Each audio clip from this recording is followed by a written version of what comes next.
Hello everyone. In this video, we are going to see plantological evidences. So, one question may be arise in your mind that which organism existed a millions years ago, and how can you tell this? Now the secrets has been hidden in Earth. आपके mind में ये एक सवाल आता होगा कि millions of year ago पहले कौन से ऑर्गेनिज्म एग्जिस्ट करते थे, और इस सवाल का जवाब हम कैसे बता सकते हैं क्योंकि हम वहाँ पे नहीं थे, उस टाइम नहीं थे। हम हमें पता कैसे होगा कि वहाँ पे कौन से ऑर्गेनिज्म एग्जिस्ट करते थे। लेकिन इस सवाल का जवाब और इसका सीक्रेट जो छुपा हुआ है वो अर्थ के अंदर छुपा हुआ है। Because from the fossils we can tell that कि मिलियंस ईयर एगो पहले कौन सा ऑर्गेनिज्म एग्जिस्ट कर सकता है। तो फॉसिल हमें अर्थ में मिलते हैं, सॉइल्स में मिलते हैं, तो इसके कारण हम कहते हैं कि the secrets has been hidden in earth. Earth में से अगर फॉसिल मिल जाए तो हमें उससे बता सकते हैं कि मिलियंस ईयर एगो पहले कौन से ऑर्गेनिज्म एग्जिस्ट करते थे।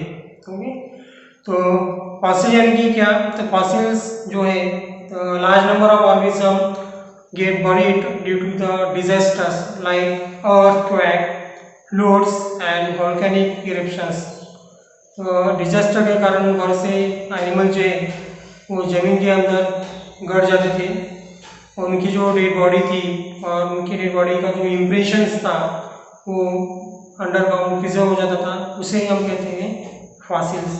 तो फॉसिल्स की सिंपल सी डेफिनेशन है, definition of fossils is remains an impression of organism remain preserved underground. This is called fossils। जो ऑर्गेनिज्म डिजास्टर के कारण जमीन के अंदर बरी हो जाते हैं, उनकी डेड बॉडी प्रिजर्व हो जाती है अंडरग्राउंड, या उनकी डेड बॉडी से बना हुआ जो इम्प्रेशन है वो प्रिजर्व हो जाता है, इसे हम फॉसिल्स कहते हैं। और इस फॉसिल का स्पेशल स्टडी एक स्पेशल ब्रांच में किया जाता है, उसे कहते हैं palaeontology. Palaeontology it is a branch of biology we study the fossils, और फॉसिल्स से मिलने वाले जो कि एविडेंसेस हैं उसे हम कहते हैं प्लेंटोलॉजिकल एविडेंसेस।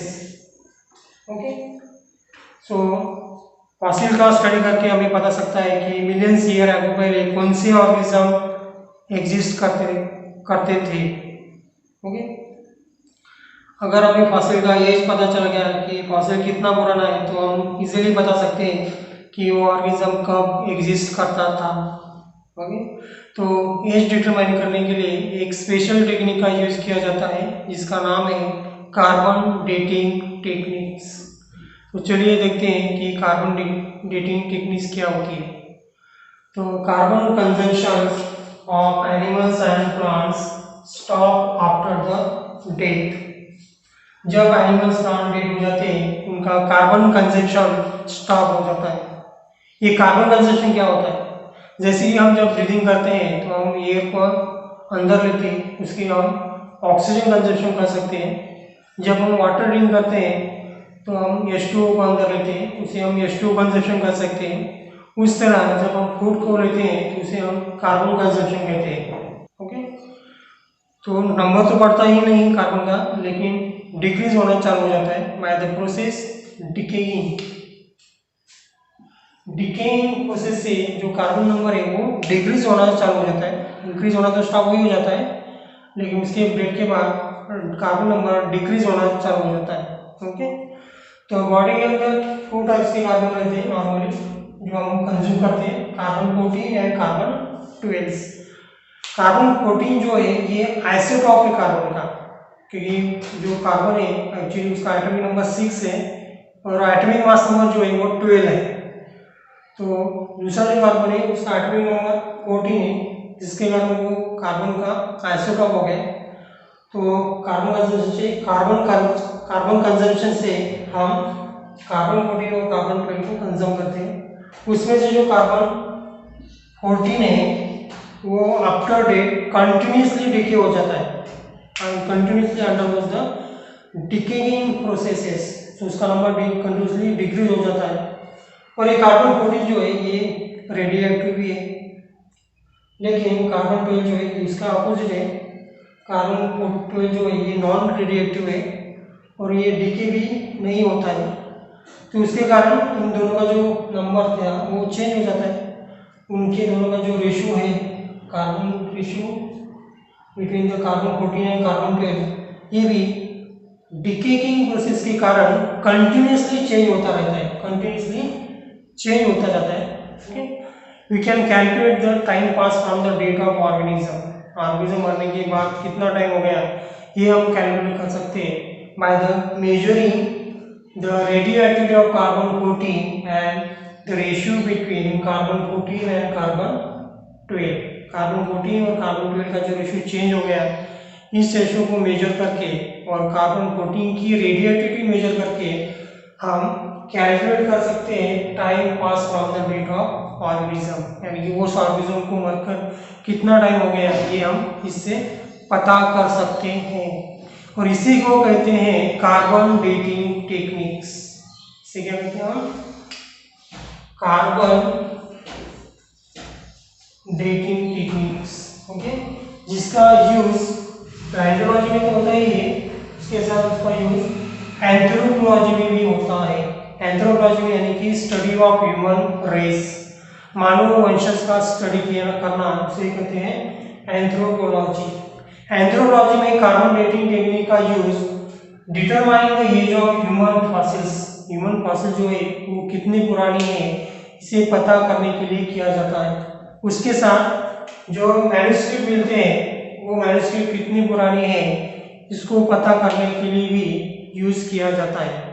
मैन्युस्क्रिप्ट यानी क्या होता है? इसे कहते हैं हस्तलिखित, यानी कि हाथ से लिखा हुआ है। तो पुरातन कालों में कागज तो नहीं था, तो ह्यूमन जो थे वो स्टोन के ऊपर लिखते थे, उसे हम कहते हैं मैन्युस्क्रिप्ट्स। वो मैन्युस्क्रिप्ट कितनी पुरानी है ये डिटरमाइन करने के लिए भी कार्बन डेटिंग टेक्निक का यूज किया जाता था। Okay, so if you determine the age of fossils, once you determine the age of fossil कि ये फॉसिल जो मिला है ये कितना पुराना है, ये हमें अगर पता चल गया तो it's become easy to deduce the information about the organism. जिस ऑर्गेनिज्म का ये फॉसिल्स है उसके बारे में की जो इंफॉर्मेशन है वो हमें इजीली मिल जाती है। अगर हमें उसका एज पता चल गया, उस फॉसिल का एज अगर हमें पता चल गया तो इजीली हम पता कर सकते हैं कि वो ऑर्गेनिज्म कौन सा है, कब वो एग्जिस्ट करता था। Okay, so it seems that the vertebrates have been originated from invertebrates. इस तरह हमने फॉसिल का स्टडी करके ये पता चला कि वर्टिब्रेट जो ऑर्गेनिज्म है ये इनवर्टिब्रेट से ही ओरिजिनेट हुए हैं। ठीक है, अगर आपने ये फिगर देखी, इस फिगर में 5 जियोलॉजिकल लेयर्स हैं जो फेरोजेनिक, मेसोजोइक और सीनोजेनिक एरिया में फॉर्म हुई है। नीचे की जो 3 लेयर्स है ये सीनोजेनिक एरिया में फॉर्म हुई थी, ऊपर की जो लेयर है 4th लेयर वो मेसोजोइक एरिया में फॉर्म हुई थी, और सबसे ऊपर की जो लेयर है ये सीनोजेनिक एरिया में बनी थी। ओके, हर लेयर में जो फॉसिल दिखाए हुए हैं वो डिफरेंट ऑर्गेनिज्म के, डिफरेंट एनिमल्स के, यानी कि जब वो लेयर बनी थी उस टाइम में जो ऑर्गेनिज्म एग्जिस्ट करते थे उनके ही फॉसिल वहाँ पे बने हुए हैं।